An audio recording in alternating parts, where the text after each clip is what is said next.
What's going on, Philadelphia Eagles fans? And it has been media day today. It's a lot to take from this media day. A whole lot to take from this media day. Sean Mannion, yes, he was in front of the media today. Vic Fangio, yes, he was in front of the media today. Michael Clay, yes, he was in front of the media today. Each one of these coaches has something that I took from listening to their media day.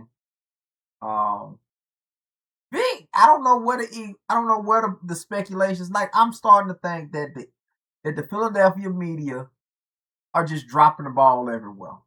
Because if you hear things from the media, it seems like it's such a sure thing.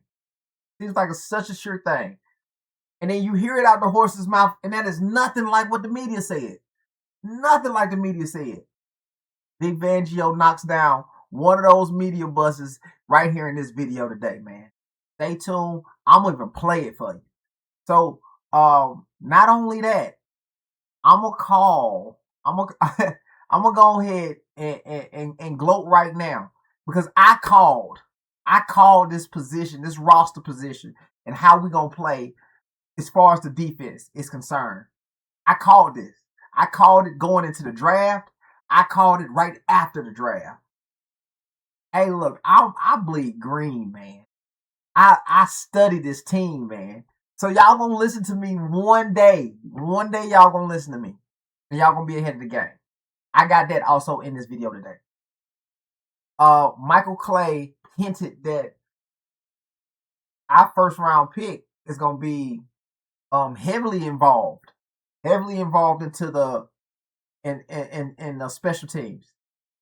So what does that mean? Because he did it. He did it a little bit in college. We're going to talk about it. We're going to get into it. We're going to talk about it. But also not that.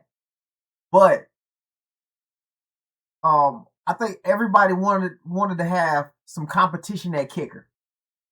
I think they set on kicker. You know what I'm saying? Michael Clay is very confident at Jake at kicker. We're not doing that. It don't seem like. Last, Sean Mannion talked about how much fun it is to work with Jalen Hurts. This ain't what we heard. I think we can go ahead and put it to bed now. Kevin Petula was behind the leak source that Jalen Hurts couldn't do certain things is for why we didn't run certain things. I think Kevin Petula is behind it. I said I think because I'm not 100%. But from what it sounded like, when everybody else talks Jalen Hurts, it's a way different, or it's a 180 for what the leak. It's a whole 180 for what the leak said. You know what I'm saying? So the leak might be bitter. Who would be the most bitter person outside? I mean, from last year. Who would be the most bitter person from last year? I don't think I need to even say the name. So look, without further ado, let's get on into these videos. Let's get it.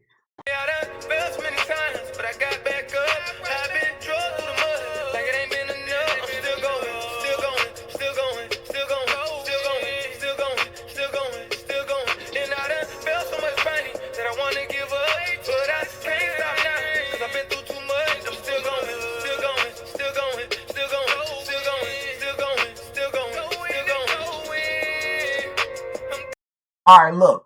Michael Clay said he's tried Mekhi Lemon at kick return. You know what I'm saying? So he's tried Mekhi Lemon at kick return. He kind of like it. So he might be getting some reps at kick return. And I mean, as much as we can get our first round pick on the field, I like that. I like that for us. He said it seemed very natural from him.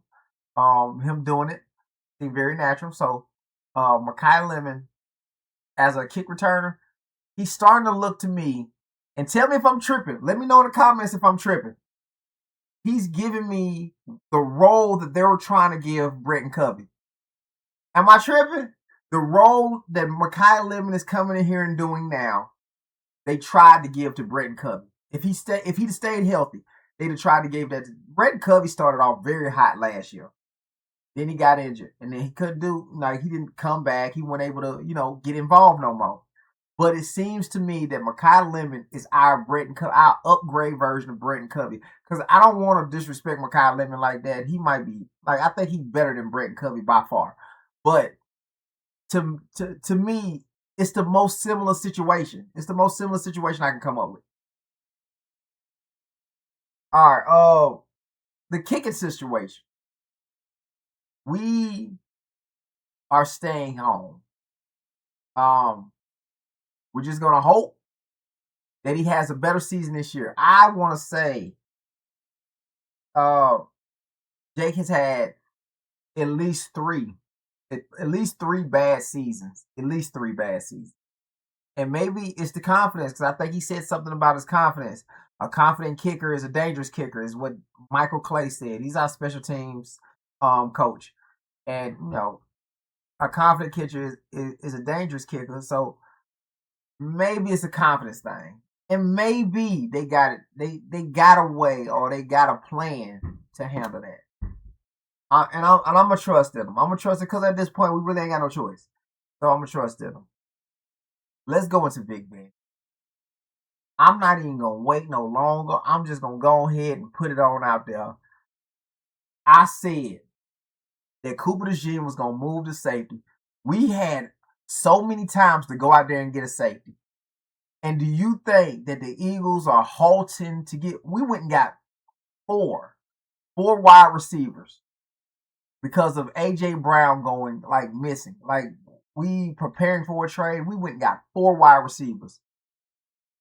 You don't think we could have got a safety with the safeties out here now, or the trades that we needed a DN.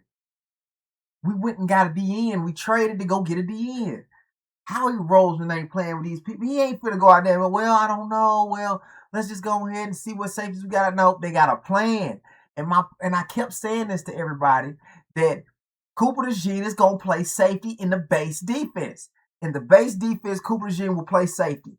And when he's not in the base defense, he'll play nickel. And we'll move Marcus Epps up there or Michael Carter. Because I know that Vic like Michael Carter.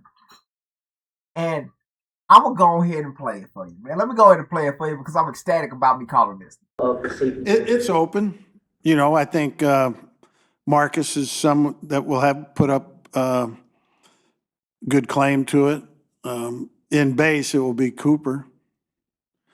When we go to nickel and Coop comes up and plays nickel, it'll be Epps. We're taking a good look at Michael Carter back there. Who else am I forgetting? Andre Sam. And then we signed an undrafted free agent, Gush. JT Gray has been mainly a special teams player, but, he'll get a look.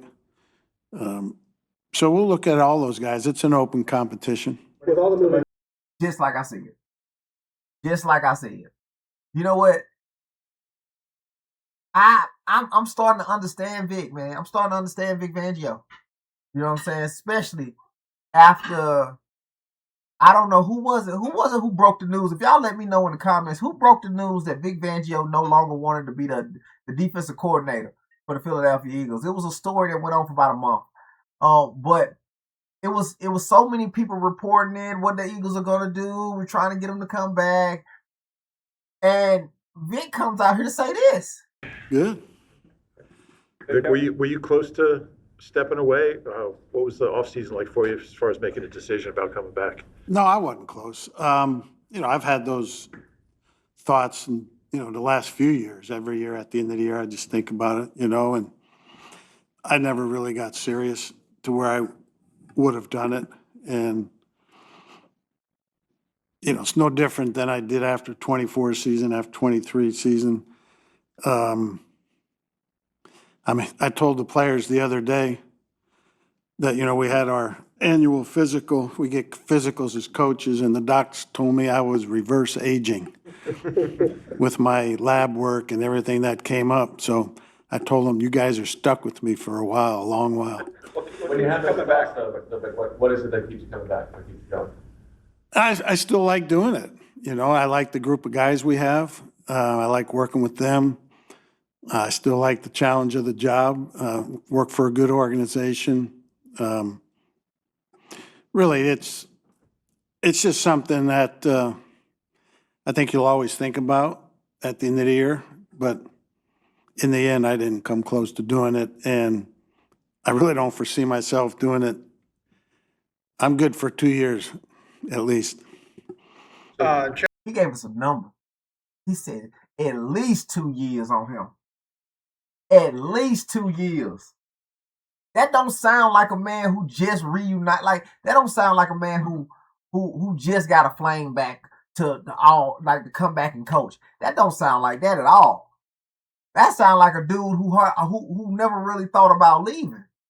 He said, I at least got like 2 years on me. Come on, man. Come on, man.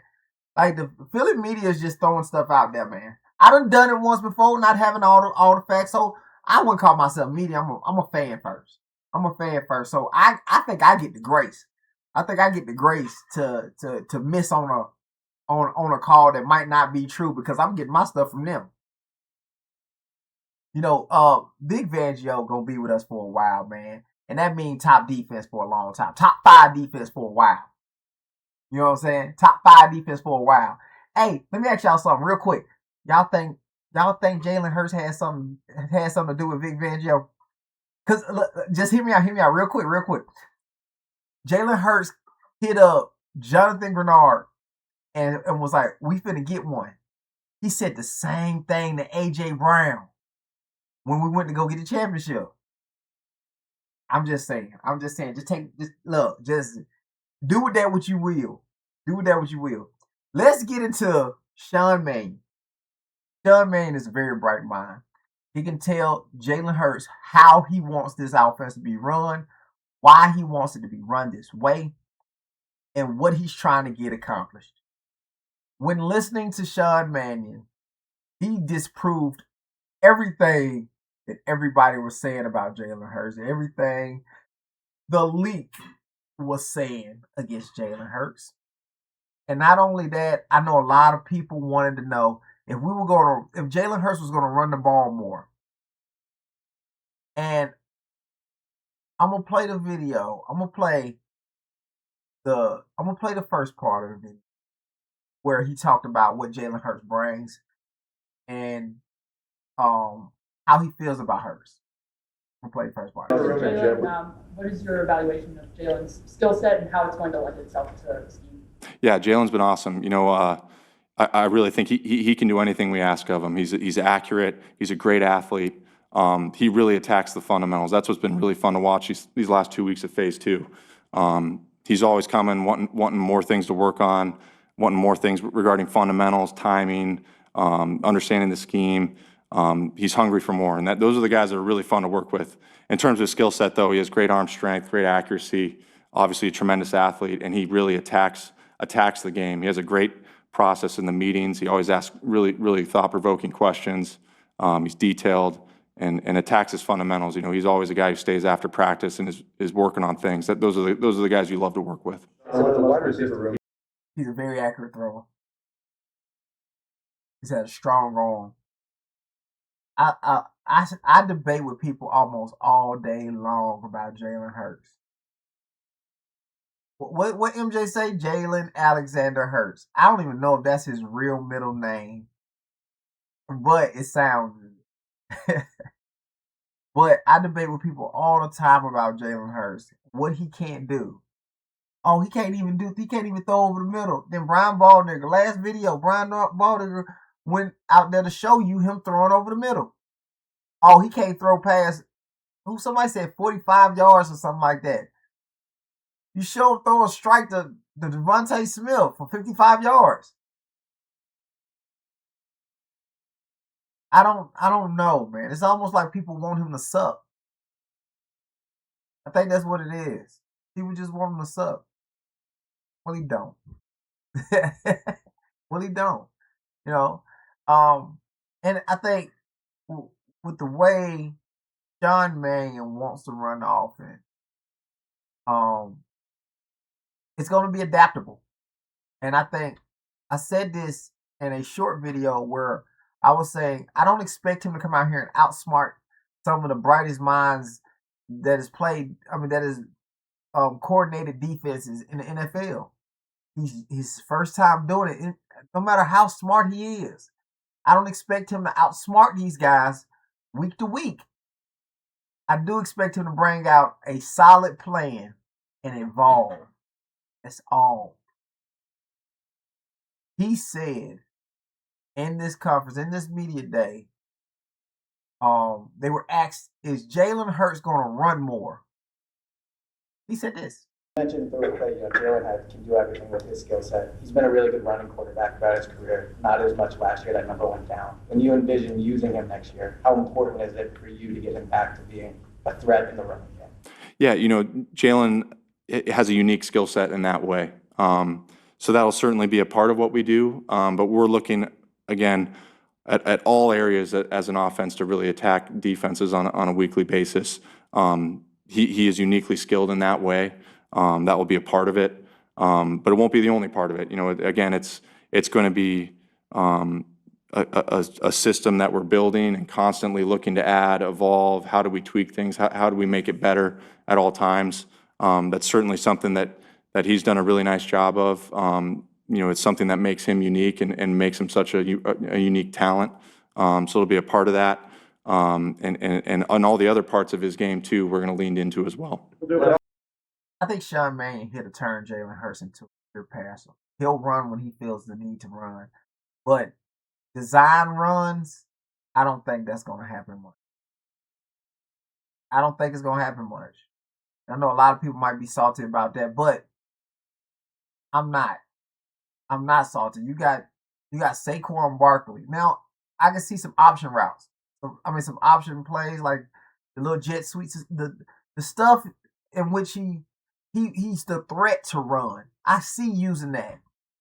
But to run Jalen Hurts more than 8 to 12 times a game, why would you do that with your franchise quarterback? Or why would you make that a plan for your franchise quarterback? Jalen does a really good job of getting down, not taking big hits and things like that. But he is I think he's way more dangerous when he decides to run and there's nothing there. Like the play, there's nothing in that play that worked, and then he decides to run. That's when he's the most dangerous. When you design a run, yeah, he does it very well. He does it very, very well. Not debating it. But the risk to reward ain't worth it for me. Y'all let me know what y'all think. That's all I got, man. Like, comment, subscribe, y'all. Y'all keep missing these videos, man. I'm dropping all these dimes on you. And they in the video. Go like and subscribe, man. This is Philly Day 1. We out.